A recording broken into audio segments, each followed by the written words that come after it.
Hi, I'm Greg Levine, and this is the party line for July 15th, 2011. And while most people are scurrying around trying to predict just how much of a disaster we're in for if we don't raise the debt ceiling, I thought I would maybe go down the rabbit hole a little bit on a disaster that's much more observable, because it's actually happened, is happening, continues to happen, and that would be the crisis over nuclear power, the disaster in Japan, and the future of nuclear energy worldwide. Now, as I reported a few weeks back, the German government, Angela Merkel's government, has basically sworn to phase out nuclear power, has made it essentially the policy to phase out nuclear power in the very near future as a way to entice the Greens into a coalition government, which they will almost certainly need to form after the next elections. Meanwhile, this week in Japan, the Prime Minister there has basically said that Japan will also phase out its dependence on nuclear energy altogether, and really sooner rather than later. In fact, already a large number of plants are offline, either because of the earthquake or because of inspection or because of standard maintenance. And if they keep those offline and then continue along these standard maintenance and phase-out patterns, it could just be a year or two before they could take all of the nuclear generators in that country offline. Meanwhile, here in the United States, the Nuclear Regulatory Commission has produced a report, a series of recommendations. After the Fukushima disaster, the NRC put together a task force. They had 90 days to come up with their report. That report came out this week. It's big, it's dense.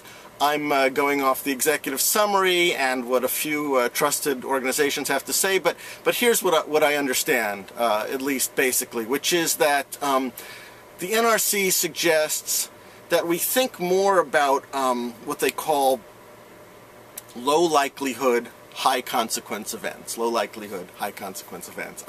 I love that term. We should think more about those than we have in the past. Not a bad idea. But they also then say that they don't actually expect an event like what happened in Japan to ever happen here in the United States. So, all good, right? Well, they make a few more recommendations, and you know, they're not bad recommendations. They basically say that you should standardize safety regulations across the industry and disaster response plans. Also, those should become rules as opposed to industry-wide voluntary standards, aka suggestions. That's a really good idea, but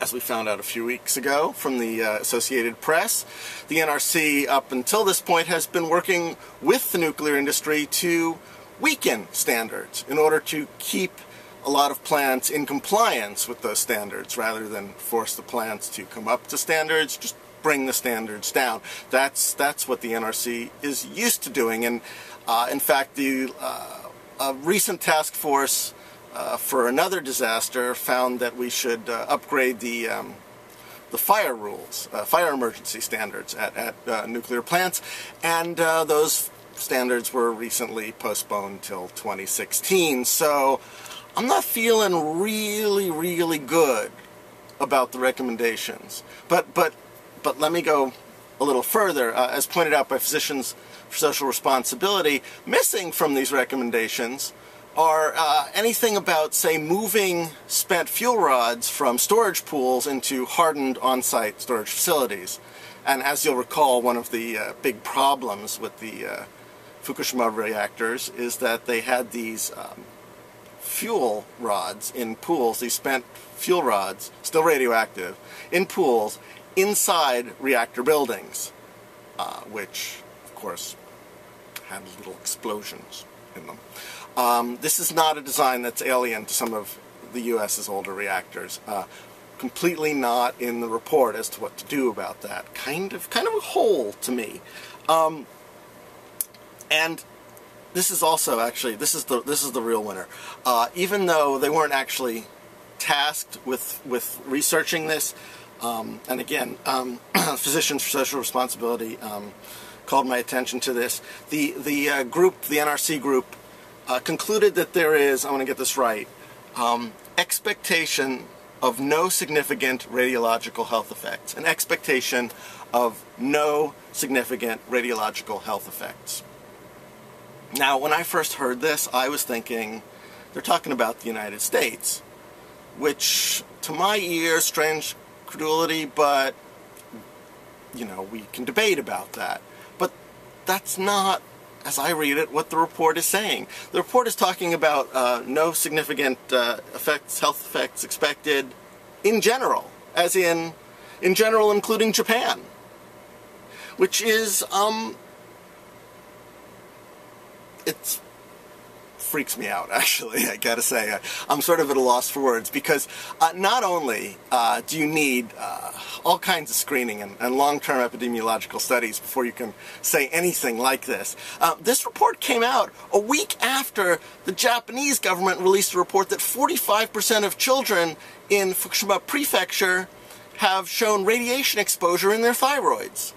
All right, 45% of children. It also follows reports in Japan, recent reports that show that soil samples from outside the evacuation zone actually have amounts of radiation in them that are above what are considered acceptable daily exposures.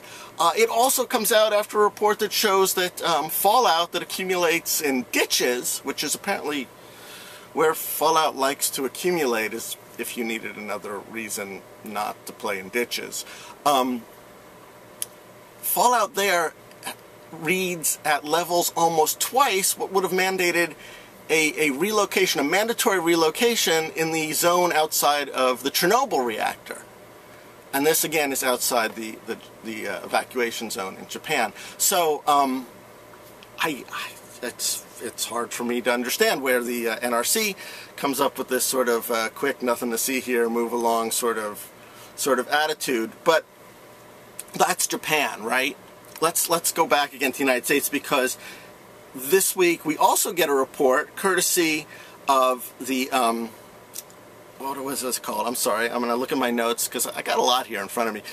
The Heart of America Northwest organization came out with a report that showed that rainwater on the Pacific coast measured high levels of radioactive iodine, iodine-131, sometimes 30, 40, in one case 130 times what is considered safe for drinking water. Now, that's rainwater. Drinking water is calculated on exposures. If you were to say drink a glass of that water every day for 30 years, would it produce a cancer? As best I understand it, that's how you get an acceptable level. We're talking rainwater here. So it's different, but there are all kinds of questions. One is that, as many studies have shown, including a couple of recent ones, there is no safe level of exposure for radiation. Any increase in radiation, background radiation, natural occurring radiation, or these man-made creations, these disastrous amounts of radiation, all of those increase your health risks.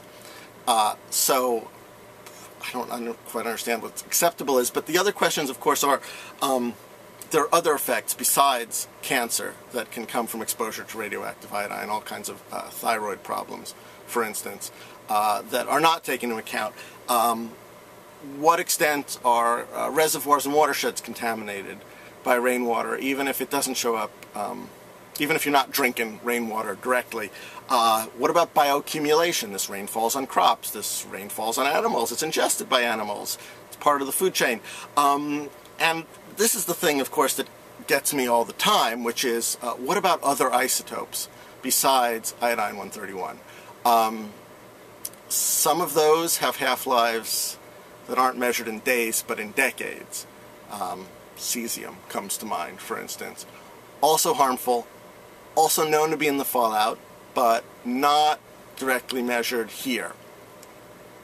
Now, the organization that found this information also noted that it took sometimes a week or more for the EPA to post the results of their findings. We're talking about findings that they started doing in March after the explosions of the reactors in Japan. It took them, so it's not like real-time reporting. It's like the rain came down, it was high in iodine, and a week later they posted it on their RadNet website, which, I don't know if you've gone there, I've gone there. It's hard to figure out what's on the RadNet website. The information may be there, it's not for the layman. But that said, even so, it's not real time. Also, the EPA's report about this says that they had been doing increased monitoring after the disaster in Japan, and a lot of the sites where the reporting come from don't show any extra data points. So either they didn't actually do increased monitoring, especially there's some major cities where there's no extra data points. They didn't do increased monitoring, or they chose not to post the numbers that they got from their increased monitoring. I leave you to decide. I can't honestly say. They also point out that that increased monitoring period is now over, because everything, of course, is fine now. But of course everything is not fine, because not only do we have the melted cores that we're still trying to figure out how melted, what temperature, how fast the temperature will degrade in Fukushima, we've also got these pools of spent fuel sitting in reactor buildings that don't have roofs. And we know that they are still giving off some amount of radiation into the atmosphere, but we don't know how much. Japan itself recently revised its numbers on the initial releases to twice what they initially reported. We don't know how much. And those buildings still sit open to the environment. The first sort of cover we're going to get, and that cover, by the way, is basically like a really nice tarp, I kid you not, will not be on one of the buildings until late September. So, seems to me the idea that there'll be no significant radiological health effects is kind of jumping to a conclusion. Let's recap. In Germany, you've got a move to shut down all their nuclear reactors in the near future. In Japan, basically a signaling of the intent to do the same. And in the United States, a report, some recommendations, missing some important recommendations. Basically, we should think about it, but chances are it's just not going to happen here, so don't you worry.